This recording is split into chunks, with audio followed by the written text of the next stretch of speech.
নমস্কাৰ পুনৰবাৰ আপোনালোক সকলোকে মোৰ ক্লাছলৈ বুলি স্বাগতম জনাইছোঁ। আজি মই পুনৰ আপোনালোকৰ মাজত উপস্থিত হৈছোঁ অন্য এটা ভিডিঅ'লৈ। আজি যিটো ভিডিঅ'লৈ আপোনালোকৰ মাজত উপস্থিত হৈছোঁ সেই ভিডিঅ'টোত আপোনালোকৰ মাজলৈ লৈ আহিছোঁ পাঠ নং 2 অৰ্থাৎ দ্বিতীয় পাঠৰ গ নম্বৰ প্ৰশ্নৰ একেবাৰে শেষ নম্বৰ প্ৰশ্নটোলৈ।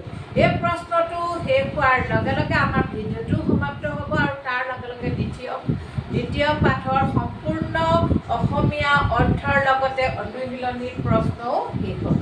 ঠিক আছে, আহক তেতিয়ালৈ আজি ভিডিঅ'টো সমাপ্ত হোৱাৰ লগতে পাঠ নং 2 অৰ্থাৎ দ্বিতীয় পাঠৰ সম্পূৰ্ণ শেষ হোৱা একেবাৰে শেষৰ প্ৰশ্নটোনো কি সেই বিষয়ে আলোচনা কৰোঁ।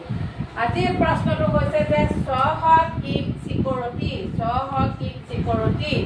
সহ কট্টৰি চিকৰতি সহ ঘটি চিকৰতি সহ চচকহ চিকৰতি।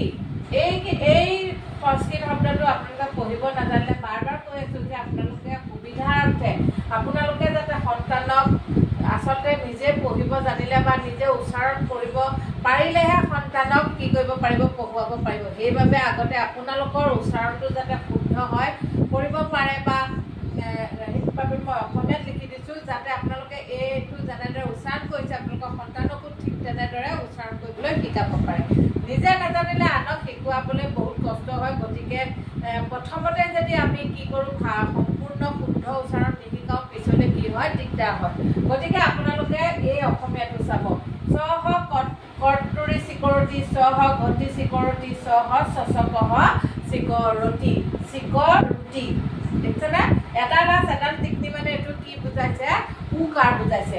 গতিকে স্পষ্টভাৱে লিখি দিছোঁ, আপোনালোকে ভিডিঅ'টো স্কিপ নকৰাকৈ যদি চায় তেতিয়াহে আপোনালোকে বুজি পাব আৰু আপোনালোকে বুজি পালেহে আপোনালোকৰ সন্তানক কি কৰিব পাৰিব, বুজাব পাৰিব। ঠিক আছে, বেছি সময় কথা পাতি শেষ নকৰোঁ, কথা পাতি সময় নষ্ট নকৰোঁ।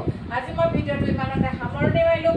অহাকালি পুনৰ আপোনালোকৰ মাজত উপস্থিত হ'ম অন্য এটা পাঠৰ সংস্কৃত উচ্চাৰণ লৈ আপোনালোকৰ মাজত উপস্থিত হ'ম। সেই তৃতীয় পাঠটোৰ এটা কবিতা হয় অহং প্ৰভাতে উঠিষ্যামি।